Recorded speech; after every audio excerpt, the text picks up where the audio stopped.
so lovely having you here. Venerable Candā has been here for, I don't know, when did you move into the Vihara? Oh, not long ago. So I came to Oxford. I was already renting, like our charity, right? Because obviously I'm supported by a Buddhist charity, which I founded actually, but we rented here in 2019, and then I got stuck during Corona. So the kind of activities had to stop. But then last year we found a property that the trustees purchased, and I've been here for like 3 months, I guess. Just across Not the very river. long. Not very long, yeah. So there's another Vihara close by. Smaller, but it's a start, for bhikkhunis. No, it's lovely. And also Venerable Upekkha has come for 4 months and counting down. Don't count. So it's just hope you feel welcome here, and any help and support. Sure people would love to contribute. Yeah, so we are not lonely anymore. Now we, the Bhikkhu Sangha, say, the Buddha allowed us, Bhikkhu, Bhikkhuni, Upasaka, and Upasika now. For So in Oxford, I think in the very first place in the UK to have like a Bhikkhu Sangha, fully Bhikkhu Sangha. It's a fourfold Sangha. Yeah, fourfold Sangha, Bhikkhu, Bhikkhuni, Upasaka, Upasika. So you are very welcome. And then we are also very happy having you. And all supporters. Yeah, sometimes it surprises me when I reflect on this, that how rare it is to find the fourfold assembly in the world, actually, anywhere in the world, but in England especially, this is the first time that we can all be together, like you say, in one town as well, and that's in a way a little bit of serendipity, because when we found the Vihara, our Vihara, we didn't really think that it's near to it just so happened to be near. But I think this is karma somehow, because I feel so grateful that we have such supportive and friendly, well-practiced monks. I feel very welcome. So thank you for having us here. We thought we'd talk a little bit about practice, and in particular maybe emphasizing one of the aspects of practice that our teachers in Perth emphasize a lot, and that's helped both of us, I think, because in the Dhamma, there can be so many methods, and there can be so many different techniques, and sometimes we're not quite sure which one to choose, and whether we're doing it right, and sometimes we can become very kind of technique-centric, and yet that's only really one aspect of the Eightfold Path. Perhaps you could call it emphasis on samasati or samasamadhi, right? So one or two aspects that are emphasized in meditation methods. But actually the Buddha always taught an Eightfold Path, and the other factors are often less articulated or less emphasized, perhaps. It's usually assumed people have fairly good sila, and if they don't, then the meditation practice will help them develop it, right, through mindfulness and through understanding how we harm ourselves when we do unskillful acts of body and speech. But there's another factor of the path, which is the right intention, or if you like, right attitude, right motivation to practice, which is the second factor of the Eightfold Path.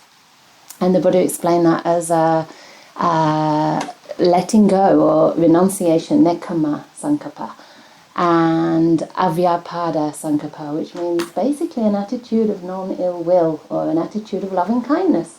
So avyapada is a synonym for loving kindness.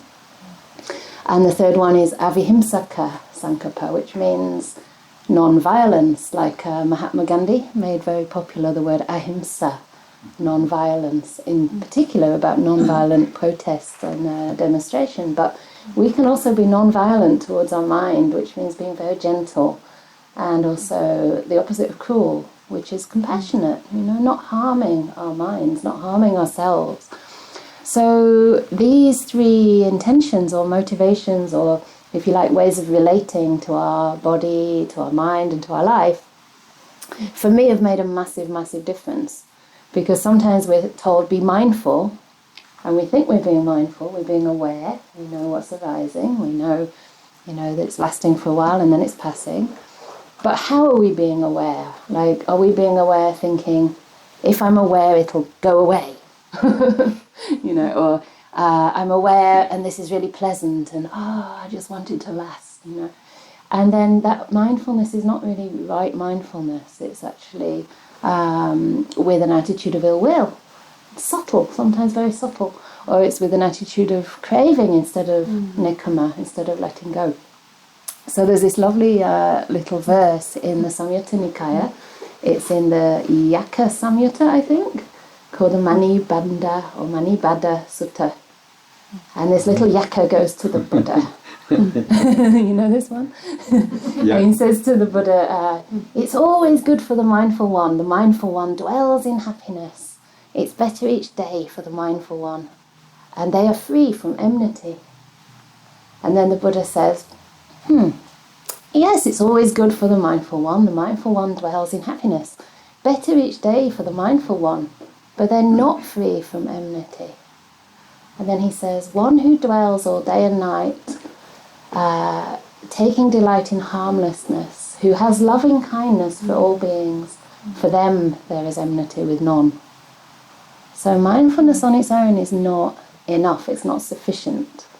It should come infused with loving kindness, so that it's almost like the mindfulness illuminates our experience. So wherever our mind, our awareness, whatever it's in contact with, whether it's a sensation or a thought or an emotion that we experience, the mindfulness illuminates that and makes it very clear. But then at the same time we can use that mindfulness almost like a channel through which we can pour our loving kindness. We can have this attitude of warmth and welcome and acceptance towards it. Not in a strong and kind of oppressive way, but in a very gentle, allowing, kind of accepting way. And then that mindfulness is like a channel through which the kindness can flow towards our experience. So we infuse our awareness with that sense of acceptance, of warmth, of friendliness, all these aspects of loving kindness. I think loving kindness also gives things space, right? So it doesn't mean we put a layer of sweet stuff over the difficulties and try and feel a different emotion than what we feel. We still stay present with our genuine experience, but there can be more of an allowing of that, giving it space. And being patient with that as well. That's part of being gentle, being non-cruel. We're patient. We don't demand that it change, and that we feel better or or we are further on the path than we already are. We're patient and we allow the process to unfold in its own time. So these are some things that have really helped me, and so that it's not too boring, I'll give a little example of my own and then ask Venerable Upekkha to share as well, because sometimes when you teach a lot, you know your own examples and you want to hear other people's. But years and years ago, actually, I was in a meditation centre in France, and at that time I still got quite a bit of asthma, and there must have been a lot of dust, and I had quite a strong asthma attack, but I was determined to use my mindfulness to kind of watch it and stay calm with it and practice equanimity, because I trusted that that would allow it to pass. And this is not a requirement, a recommendation, okay, but I had my inhaler next to me, so I knew it was safe. I could take it if I need it. So, but anyway, I was meditating and I was observing the sensations, trying to stay calm. Okay, I can't breathe, but try and just be calm. And 1 hour, 2 hours, 3 hours, about 4 hours, and it was 2 a.m. And then suddenly something clicked, that there was some sort of resistance when it came to the area of the chest, because that area was very tight and there was some fear and probably some aversion there.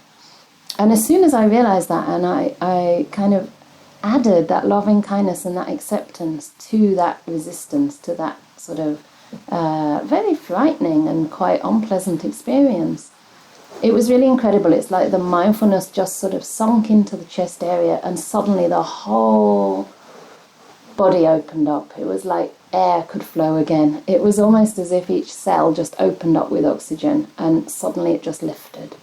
It was almost like in a kind of moment. And I think that was an example of just, I was working with mindfulness as far as I knew, but in a moment the attitude changed and it was just a complete acceptance and allowing the mind to go into those places that felt scary and that felt constricted and just allowing it to be. And sometimes it can be that way, even with emotions. You can be meditating and you're feeling kind of aware, but you're not quite relaxed, and there's a bit of kind of, maybe sadness and something that you're adding to it, some kind of aversion to it. And you're not quite aware, there's just a kind of tightness or contraction around that difficult feeling. And if we can just remember to look at the way we're aware, get a little bit of distance from that object and remember to put compassion in there or to put love and kindness in there. Usually compassion is very good when it's related to something that's suffering, something that's painful. And if we can just have that sense of real compassion, like a mother would look at a child that's hurting, and just have that sense of warmth and genuine care, like I feel the suffering and I care. Not just I feel it and I'm aware of it and I'm equanimous, but I care. Suddenly in an instant it can shift, and it's that getting your attitude right. And I think this is like one of the keys to practice that's helped me a lot, because, the Buddha teaches that we can't really do much with this world. We can't really change things that much. We can try and have the relationships that we think will bring us satisfaction. We can try and have the jobs we think we'll enjoy. We can try and rest when we're tired. It doesn't always work, right? So we can't really arrange things in life to be just the way we want. But we can always look at how we're relating to what arises in our lives, and we can change our response. We can change our relationship. And this is where our karma, if you like, is changed. Like, it's that attitude, it's that way of relating to whatever's arisen now, which is where you're making your karma. Like, karma is action, right? It's what you're doing with what you have. So this is really powerful in the practice, and I just wanted to share that from my own perspective, and then ask Venerable Upekkha to say something on that, and maybe have some discussion as well. So yeah. Yes, that's good. Thank you. What do you find about the right attitudes and intentions? Like, Right. Well, I have. I think I'm not the only one, but seems to be a very underlying current is this aversion towards oneself that seems to be somehow pervading Western society. I'm not but educated in the West, or I'm not sure what, but my parents don't seem to be like that. They were born in Sri Lanka and, just didn't stress out. They weren't in a very driven society. They just played on the streets, I guess. And went to school, went to university and whatever. But for some reason I have ended up with a very critical mind. And this is something I see in not only myself, but a lot of people that I live with. So that's something that has I have had to deal with a lot in meditation, because you think, aha, now I can fix myself up. I know a technique. I can fix myself up and I can live happily ever after because I have a technique. So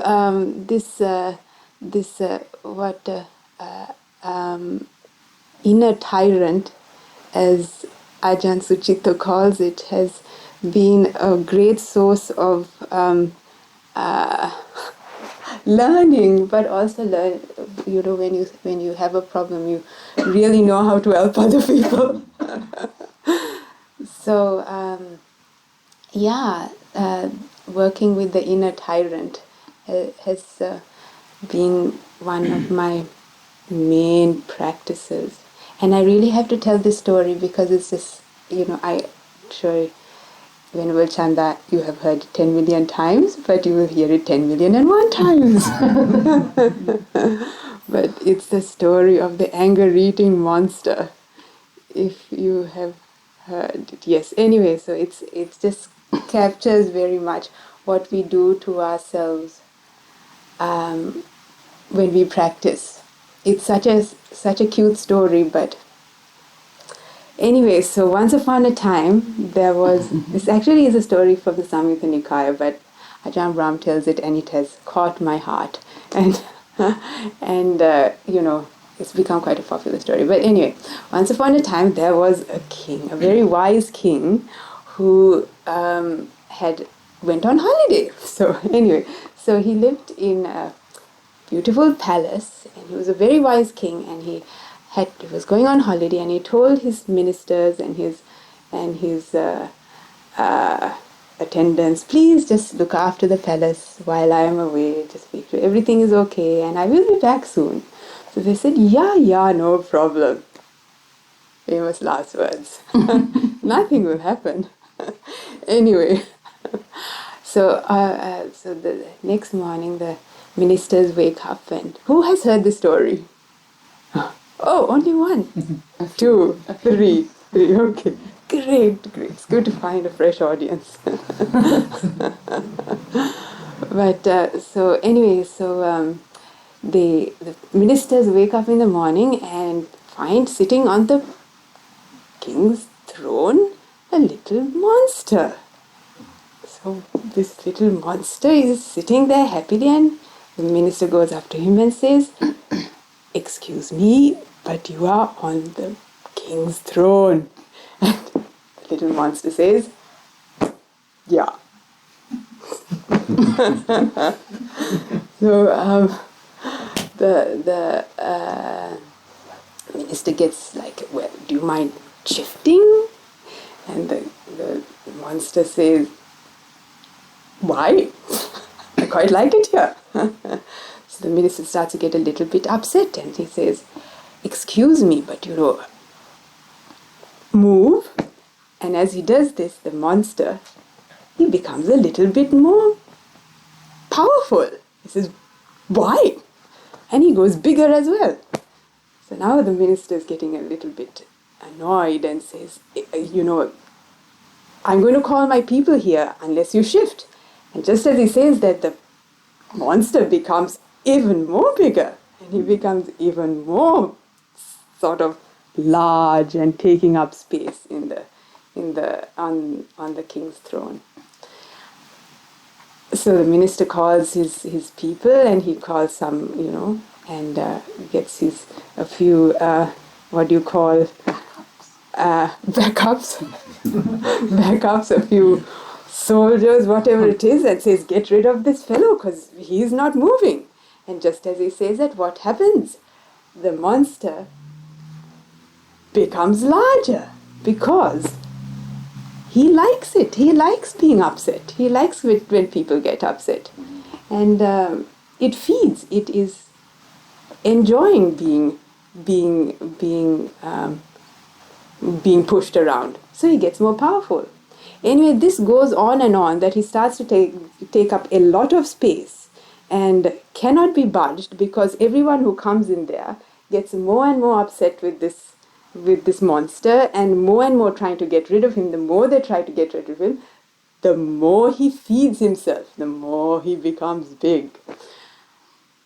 And so the king comes back after his holiday, after 7 days, because he's finished his holiday. He comes back and he says, hello everybody, how's things going? And they say, my lord, you wouldn't believe what has happened, but this fellow came and he has taken over your room. He's filling up the space, and we just cannot get rid of him. He is impossible. He has grown larger, but he is a wise king. When he comes into the room, he realizes straight away what is going on, and he knows, aha. So he goes up to the little monster, and he says to the little monster, not the little monster, it's a very large monster by now, quite smelly. Oh, wow, you are here. What are you doing here? Gosh, well, how did you end up in this palace? And then the master said, well, well, I just came. And then he grew a little smaller. And the king, well, he was a wise king. He said, well, it must be a bit. Are you hungry? Do you need anything to eat? Because I hear they've been trying to chase you away. Yeah, he said, well, I haven't really eaten in 7 days. And then he grew a little bit smaller and a little bit more comfortable. And the king, so the king said, well, as a matter of fact, you can have something to eat. Come. Just stay here. And as he did that, he became even smaller and smaller. And then the king said, gosh, it must be, it must be very, how come you came? He said, well, it's very lonely out there and I don't have any friends. So, well, the king said, in that case, you should just stay. I think this is a good place for you. And just as he said that, what do you think happened? The monster completely disappeared. And so that's how we train, that's what we do to our minds. We fight we don't realize it, but we don't want the monster to be there. And every time we don't want the monster to be there, it becomes a little bit larger. And the more we don't want it to be there, the more it feeds on it. And this we do to ourselves all the time, in small or big ways. And so accepting the monster, welcoming it in, saying, please come and stay, you can stay as long as you want, is how the monster, not that we want the monster to go away, but we created the monster. We made the monster. We made the monster ourselves. So, that is a great wisdom there, because most of our thoughts are our creations. We have made the whole world, and we have made these people, whether they're monsters or not, and we, manipulate them and make them this and make them that, but it's all in our head. We created the whole thing. So I just wanted to share that with you, because it is a story, but it is just such a true story in terms of how we relate to our minds. And I found, having that attitude of allowing anything to arise, let it stay as long as it wants. I have no technique to work with this one, and I'm just allowing things to come, allowing things to be. I just wanted to share that. Very nice story. Yeah, so nice. Yes, story, yeah. I will use this, if you don't mind, next time. Oh, For it's people, a good story. we always create. We always make it bigger. bigger. The more we push it, the more it's really becomes bigger. But it's true. We will accept it. Let it be there. Let it come and just observe it. It will just, small, and maybe it will go. It's okay, isn't it? If it's come again, it will just do it. The same thing. Our mind as well. Emotion, or thought, or things. One after another one, it is coming. It's true. It's true. It's very true. It's very powerful. And it's very true. Thank you. Yeah, we also want to open for all your comments, your questions. I think all Venerable Bhikkhunis here will welcome all your questions. And they don't have to be about that theme, they can be anything practice related or life related. I'm just wondering, you're talking about mindfulness without compassion, or mindfulness without metta, or whatever. Is that truly mindfulness? Or is true mindfulness inevitably made up of compassion and metta? I do think, to the extent that the motivation should be one of loving kindness, compassion, and letting go, that should flow over into our motivation for being mindful, in a sense. Yeah, I see. Yeah.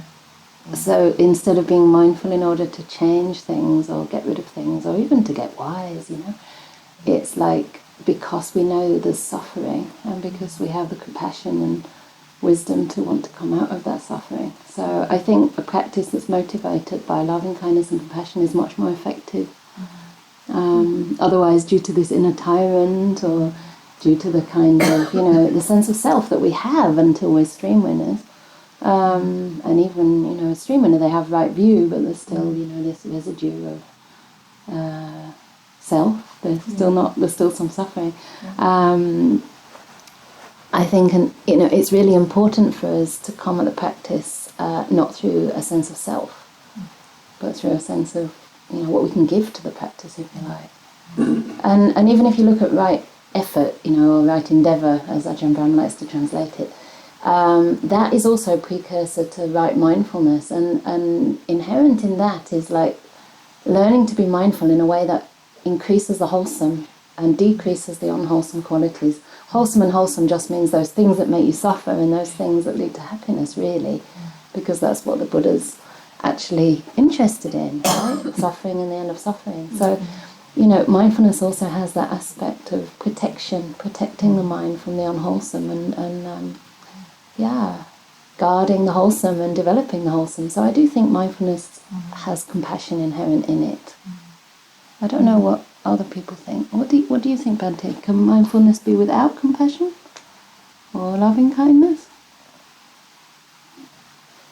I don't know how to name this one. Maybe bare mindfulness. Yeah, bare awareness. Yeah. Anybody has any kind of mindfulness without compassion? I've got a question following on from Sarah. Yeah. She mentioned. I also find that when you're aware or when you're practicing mindfulness, to be followed by compassion, I think it's something that's a make-up, if you like. So I have to actually, if you like, the word will be forcing. Yeah. When I'm expecting it to come naturally.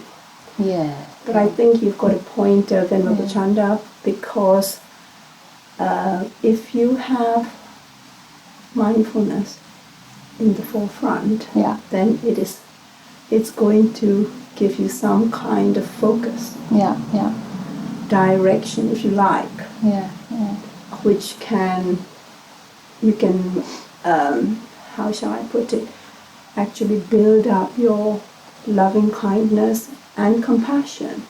Otherwise, just to practice, I have to be compassionate, I'm not, without any guidance or... Sure.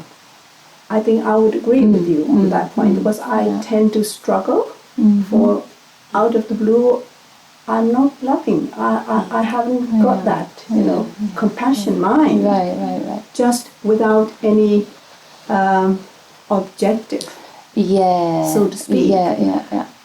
For an object. Otherwise, it just doesn't arise, So I think there should be, or if you like, if there is awareness, that will give me in particular, I'm talking about my experience, some kind of direction to target your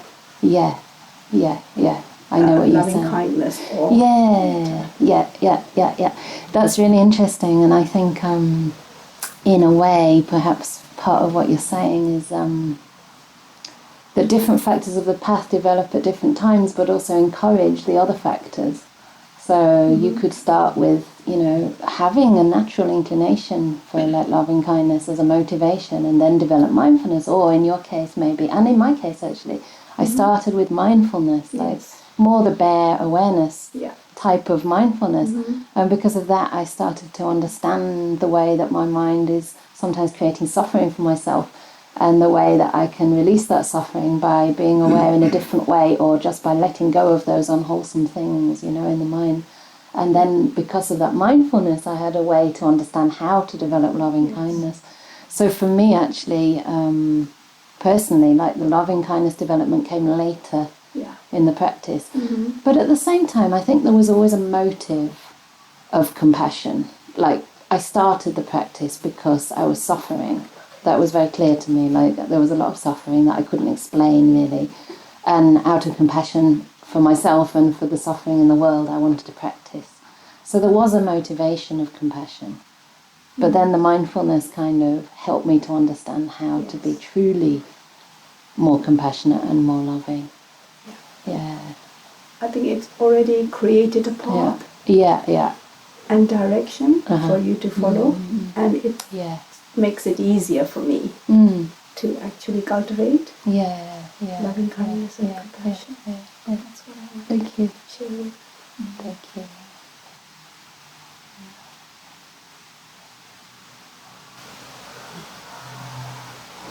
Yeah, I suppose one thing I started thinking about when I was listening to this lovely story is when I meditate, I often notice that the thoughts that I'm struggling with are about kind of, I guess, interpersonal difficulties that I might have experienced, or things that I kind of struggle to let go of. And I find it very challenging to find loving kindness and compassion in those situations, because I also hold on to this belief that sometimes emotions like anger can have a protective function, that is kind of part of me trying to protect myself against unfairness or harm from other people.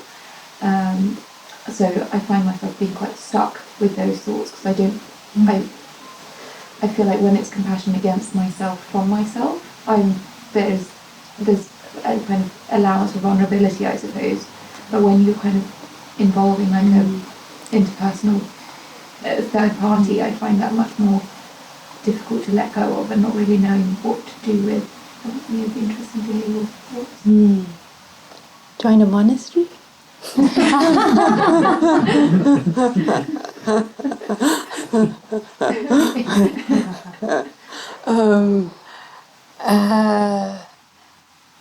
Yeah, it is true. Something comes up in us when we are faced with other human beings, some, sense of needing to be somebody, defend ourselves. And it takes time to, I think it just takes time and wisdom for the practice to internalize. It's not something you can sort out cleverly in your head. But for me anyway, it's just taken years to realize that other human beings are as I am deluded. They are also suffering equally in their own deluded ways. So when I see that humanity in somebody, I see myself dumb. They must be equally dumb. It just helps me to relate to other people in a not so business-like way. Yeah.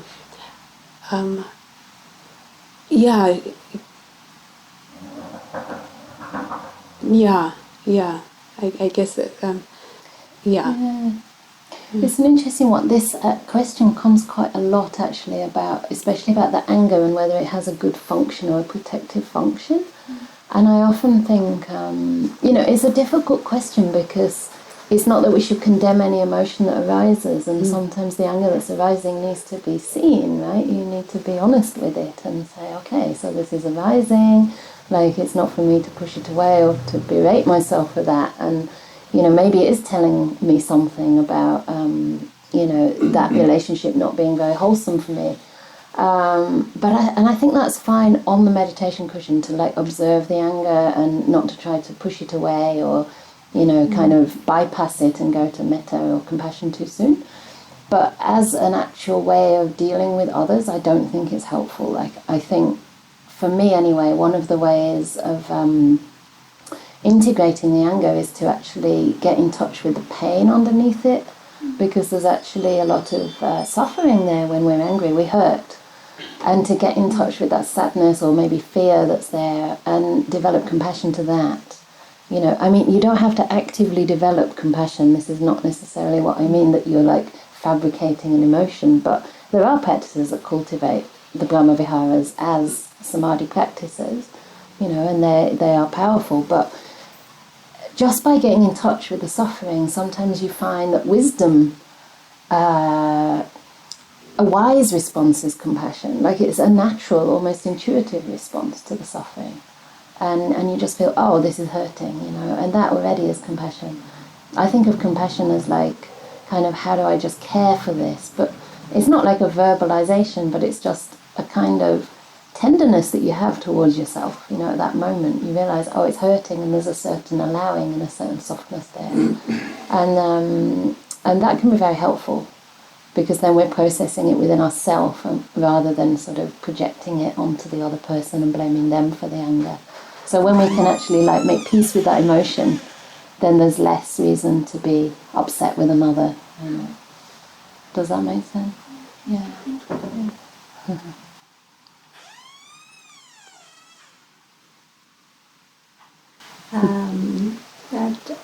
What I find in my practice and my journey on the Dhamma is the word acceptance.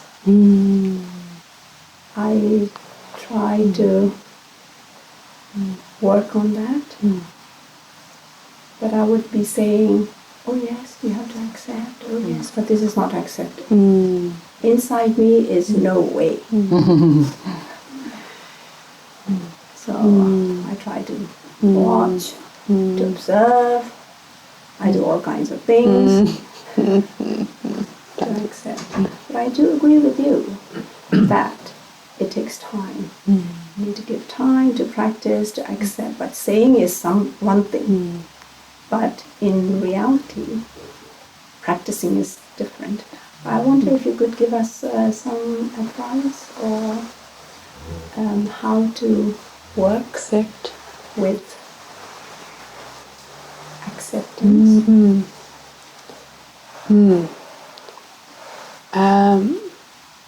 Well, personally, something that has strangely enough worked for me, possibly from another life, is Tonglen practice, which is a Tibetan practice of taking, really, willingly taking in other people's suffering. Saying, I take on other people's suffering. It's completely counterintuitive. And I give out everything that is good in my life. I share that with all beings. And it scrambles my mind. It scrambles my mind of, I am trying to become an accepting person. But it for me, breaks down the sense of protecting myself. So you can Google it, Tonglen practice. It's if you've heard of it.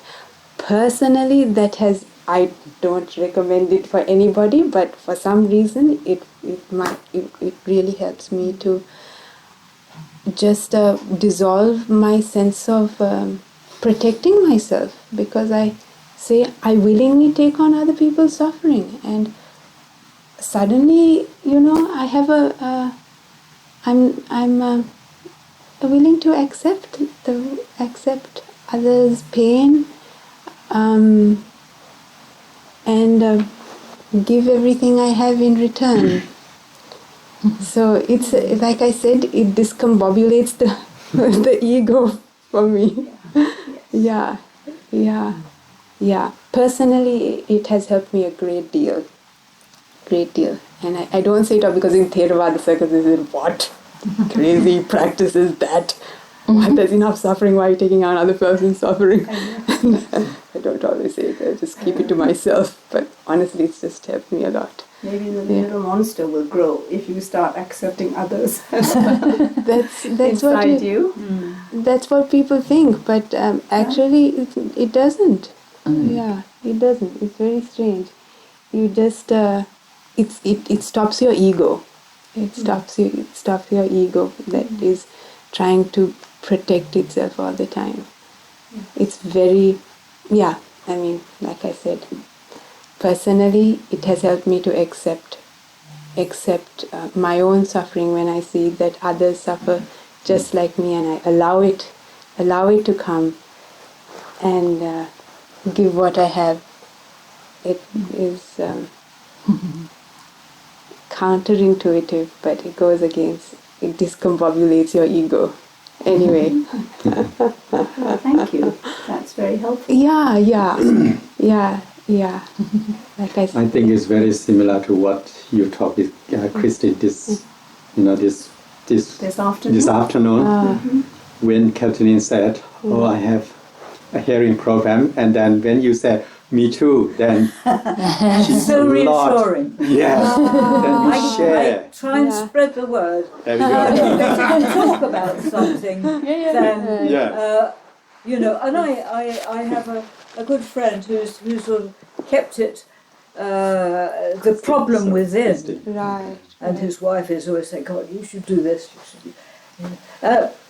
I'm afraid all these things are going to come at us, and you don't know what it's going to be today or tomorrow Yes. or whatever. And So you have to sort of float on the waves a little bit and, say, well, be patient, take it as it comes. Yes. Do the best you can, Yes. as skillfully as you can.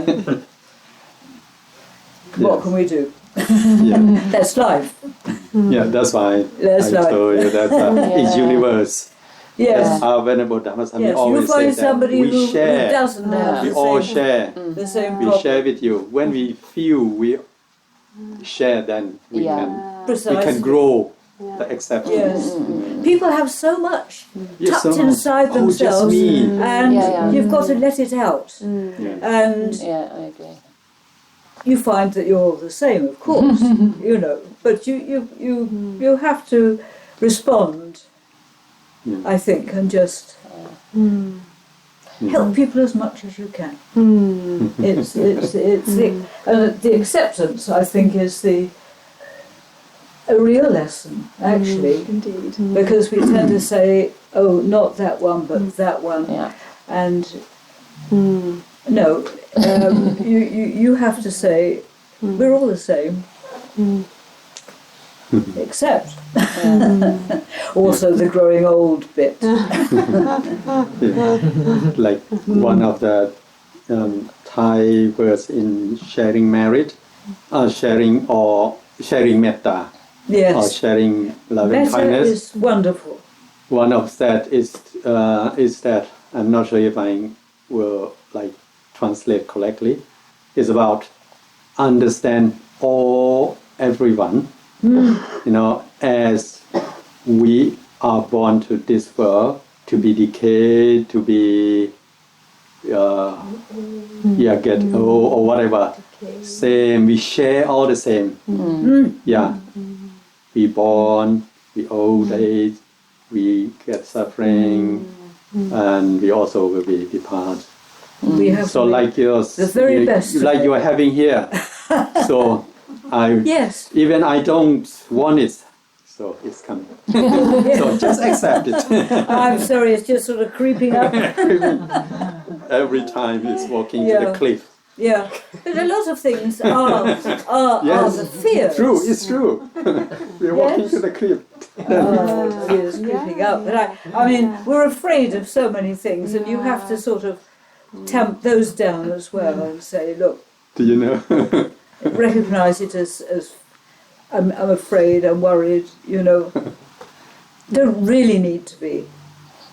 Just back to mindfulness, of course, how to be aware every minute, you know, am I moving in the right direction, you know. Sarah, I remember one thing, that's something that we talk about Marananusati. We are especially the one who are a bit senior, everyone. So they are like the tree at the cliff. I don't want to say that, but it's true. Yeah. The tree that is, is already at the cliff. The earth, the soil will go down bit by bit, and then at last. So it's true, but we can't. No, it used to terrify me, the thought of doing Maranatha. But actually, what surprises me is just how reassuring I find it, which is so counterintuitive, this word we have morbid, you don't go there. But actually it's been like, I feel like I've been living my life in a picture without a frame. And to have this frame kind of makes sense of everything in a way that I realised I didn't feel before, and it's actually not as frightening as you think. And yes, I'm getting there. You think, oh, how did that happen? I just had my 70th birthday. But it's not as scary as you think. And I think it's so important not to think of death as something that only happens to people who are a certain age, because it can come at any time. It can come at any time. Lots of young people die. Some people don't even make it out of the womb. Obviously they can't really reflect at that point. But, when you actually are face to face, like I had some thing in my body a few years ago that could have been fatal, actually. And it was very interesting to notice, like sometimes a feeling of real opening of the heart, like a real feeling of connection with everybody, and genuine love was kind of pouring out of me. And then at other times there was this like visceral fear would come through my body, because I'd be just going about the day, and then this kind of fear sensation, like anxiety all through the body, because I'd realised this could be it, And what I noticed in that time, was that the values that I really held dear became very, very clear to me. Like, that became the refuge in a way, like the life that I was living. And I had to ask, if I only had, say, 3 years or so, would I change something? What would I change? Like, what would my priorities be? And it surprised me that I wouldn't actually change very much. And it gave me a lot of confidence and much more appreciation for my life, because without that frame, as you say, I love that simile, we pick fault, and we're so kind of petty about our lives. Oh, if only this little bit was different. But when you see it in the context of death, it's like, it doesn't really matter, like if you have, say, a sore knee, or I don't know, if there's a relationship that's not quite right. What really matters is like what the qualities that you've brought to life, the values that you've held dear, the way you've tried to serve and tried to give, even if you're not perfect, but the general direction of your life. And that's, I think, something that we ought to reflect on much more often, because it can give us a lot of encouragement, I think, to keep, gives a kind of stability, doesn't it? To sort of go through life and you've been born. Right. And yet you're not dealing with the fact that the other end of that axis is death. Of course you're going to walk. It's a very unstable outlook, isn't it? Not to take death into consideration. Venerables. Always trying to avoid it. Which, it's the biggest fear most people have, I think, isn't it? Definitely. If the worst thing that can happen is death, then perhaps it gives us a bit more courage to really make the choices we want to make, even if they're scary.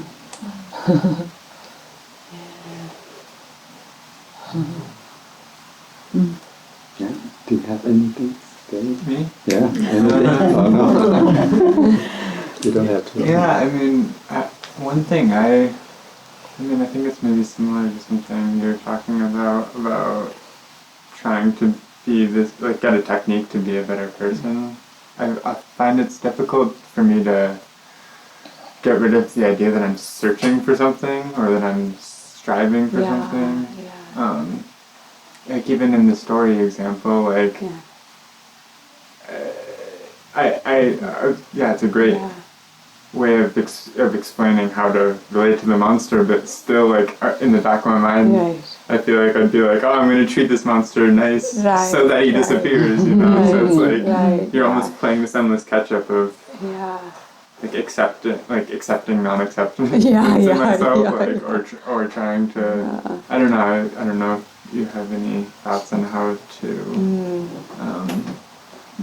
be, like, really be okay with where you are right now and not just be like pushing it down a little bit, being like, oh no, I'm accepting it so that it goes away, or I'm not trying to be a better person, but then, like, in the back of your mind you're like, oh, this will make me better. The ego is very slippery.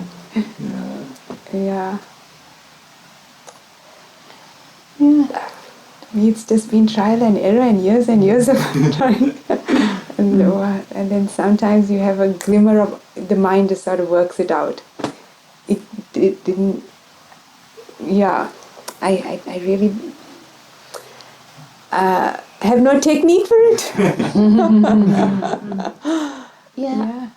One thing I think is important to do is to accept if you're not accepting, and to kind of accept if if you are bargaining with the mind.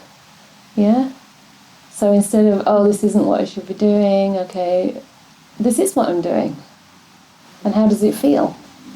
So to be more curious about it, at least you know that you're sort of trying to bargain, like, okay, I'll be nice to you if you go away. You know that that's happening. So part of your motivation is good, and then there's the old part that's just natural for the sense of self to do that, right? So I think just accepting that that's, what you're doing, and knowing it, and checking out how it feels. Isn't that mindfulness? Sorry? Isn't that mindfulness? Yeah, of course it is, but it's mindfulness with compassion for yourself, Like, okay, so I'm not doing it quite right, but that's okay, that's where I'm at, And there's something to learn from being at this place too. And the other thing that really helps me to genuinely embrace suffering and more difficult emotions is reflecting a little bit from things I've been through in the past and noticing how even things that have been quite traumatizing in my life or, quite painful, have actually given me a lot more compassion for others. Because I went through those things, I'm now much, much more able to help others who've been through similar. And that sort of softens the heart, if you're able to actually really experience your own suffering or whatever it is that you're kind of trying to push away. If you're able to actually really be with it genuinely, it's a massive gift for others. Because the more we can be present to ourselves, no matter how we're feeling, the more we can be present for others as well. Otherwise, I don't know if you've met someone and you've maybe been to a friend and you're in sort of a state of despair or distress, and some friends can just be with you and be completely solid and allow you to be just as you are, and it's so healing. They don't have to fix you, and you feel so accepted. Whereas other people you might go to and you're feeling that way and you're just not quite they feel uncomfortable around it, and so they can't be fully present. So when you're able to be fully present with your own suffering and sadness, you can do that for others too. So for me that really helps to remind me, there's a value in that.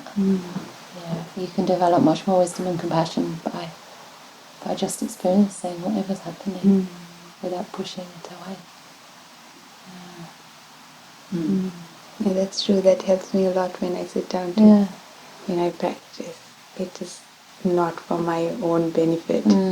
It's for the benefit of all beings. And when I experience something, I go, may this benefit all beings, my being with this, or however I work with this. And it gives you a much bigger, just much more motivation. Yeah, it's practicing for the benefit of all beings, not just so that I can overcome this problem and move on. Does that make sense, or something more? Does that actually address the question a little bit, or is there something more to add?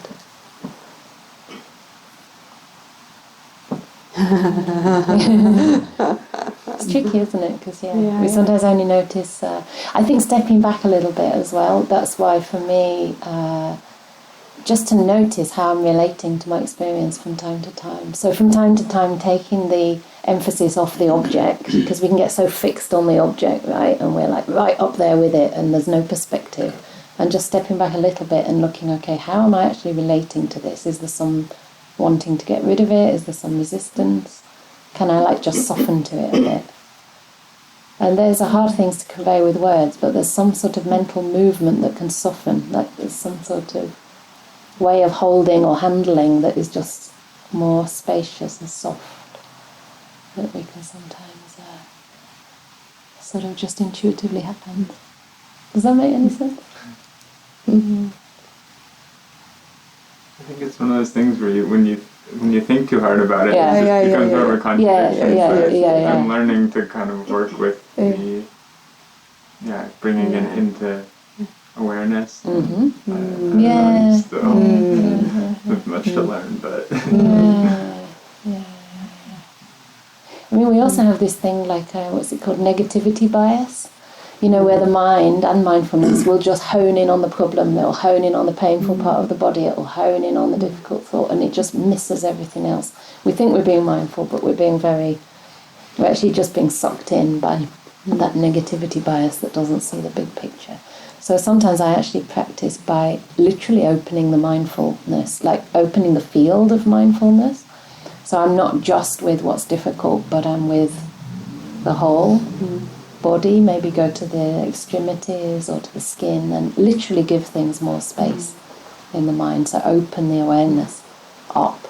This can also be a helpful way to practice. Does that make sense? Yeah, I'm just thinking about my experience. Yeah, which one? See meditation. The mind tends to go towards the negative. This morning, especially, it's very interesting when you do many hours of meditation. Like this morning, I could see my mind going towards my family problems and work problems. But I think it's good. Maybe, I don't know. Is it? And then it got better. I saw those things just being more in the background. But it was good for me to leave the mind open and let it go wherever it wanted to. Because clearly, if it went that way, it means that there's something there too. Otherwise, I can chant. I don't know. I can think about something nice, but it's never resolved my problems. It's good to have a little break, but without leaving my awareness open that way. I find, I don't know, it's my experience. It's also good. Otherwise, it's a bit like running away. It's like a story of the sage who was very good at doing a calming meditation for years, and then he opens his eyes and realizes he was very old and gets really, really upset. Like he wasted years. That's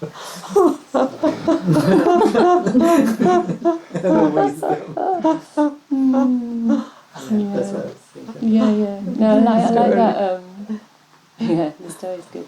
But also this idea of allowing, but then also sometimes having a break, right? Being kind on ourselves, how we proceed. Not, okay, I got to do it all now in this sitting. But, Because again, it's this controlling, I want to give me a technique. I've tried them all, give me a new one. want to share anything with their practice? I wanted to say, I guess techniques do help. I think, I mean, especially in the beginning, and I'm definitely a beginner meditator, but it's really helped because I do have a very critical mind and very like analytical and intellectual, and my mind is always super busy overthinking everything. So it really helps to have like a spread of tools, like, I have all these tools to work with, and then it gives inspiration and energy. And so even though I can notice, like, oh, I'm using this tool, and then it's like layers, and it's like kind of peeling layers of the onion of the ego, I guess, in that sense, and then I can kind of dig deeper underneath that, and then it opens up and it kind of relaxes. I don't know if that makes sense, but yeah, I think trying lots of different things has really helped me so far in practice. So, Thank you. Yeah, I guess it gives confidence somehow. Having some kind of anchor for the mind, right? Having some kind of focus for the mind. Yeah. Bye-bye.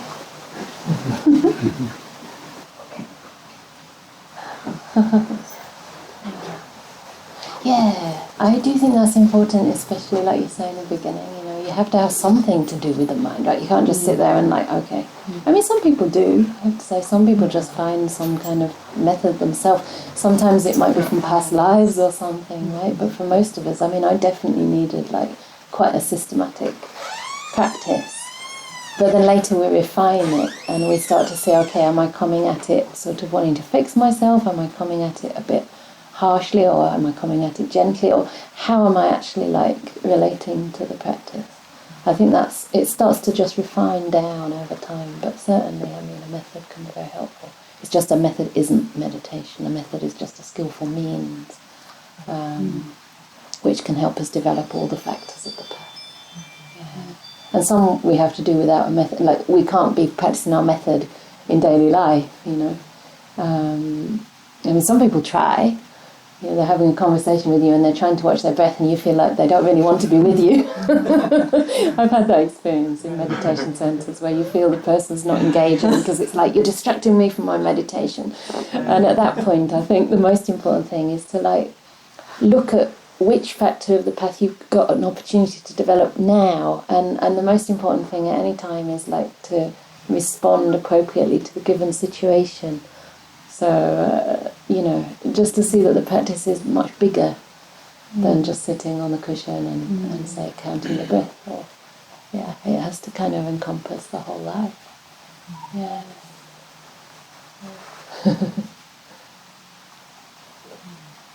And that way it's very nice because no matter what you're doing in your life, you can always look at your motivation and refine it a little bit and, see if you can really bring it in line with the path.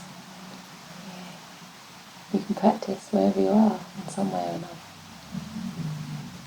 I found it very helpful also to have several a toolkit of methods, but then it can be a little overwhelming as well. Is there a method for choosing which method? Like sometimes I'm sitting and I'm like, okay, I'm like staying with the breath and I'm doing a good job with that, and I don't know, I've been encouraged to let go of that a little bit and go into open awareness, but then open awareness, I tend to go into thoughts much easier. And so I'm like, should I be just like really focusing on the breath and just staying with that, or like how to choose what to do with the mind? Like, I don't know if there's a better, like a way to decide how to meditate. I think it is just experimenting. You find your own way. I mean, I don't know, my experience is that I had a very clear method for like the first, I've been practicing 27 years, so for the first 16 I was with one method. Wow. Yeah. But it included anapana, it included vipassana, and it included metta. But it was mostly vipassana, it was mostly like observing the body sensations, and this was my anchor. I was really with this, like pretty much as much of the day as I could possibly be. so this was great to ground, but then also you can get a bit kind of fixated on one thing, and even then I always had the practice of metta as well, and the practice of calming as well. So I think it's okay to have like a base technique that's your main method. So maybe the rising and falling is good if that's what's working and you see it keeps your mind more anchored. But then also see if you can take some time every day to do some metta practice. It's so important. It's so, so important because it's, you know, it's the best method to overcome ill will, which is a main hindrance for most of us, especially brought up in Western societies, you know, where there's so much expectation on us, you know, and we push ourselves so hard. And, you know, it just helps to keep those intentions quite clearly aligned with metta as well. So I think have that. It also obviously helps to connect the reasons for practice with other people and the benefit of others, not only ourselves. And then, yeah, I don't know, I think that's probably enough, really. I mean, you can also do things like some death reflection from time to time, if you want to. I mean, if it helps. But go with what you feel kind of attracted to, and what you see in time is helping the wholesome qualities increase. You have to give it some time, I think, not just switching from one to another. You know, you have to give a technique a fair trial and give it some time and see if over time you're developing more wholesome qualities. Don't look for like super duper results, but just, am I a bit more patient? Am I a bit more understanding of others, you know? Am I a little bit less prone to anger or whatever it is? Am I suffering a bit less? And if you are, keep going a bit. And then after many years, you might see, okay, so I'm really strong in this particular aspect, but this particular aspect's a bit weaker. Like maybe I need to develop samadhi a bit deeper. So I practice more with the breath than with vipassana. That's what I switched to. Not really switched to, but the emphasis changed over time.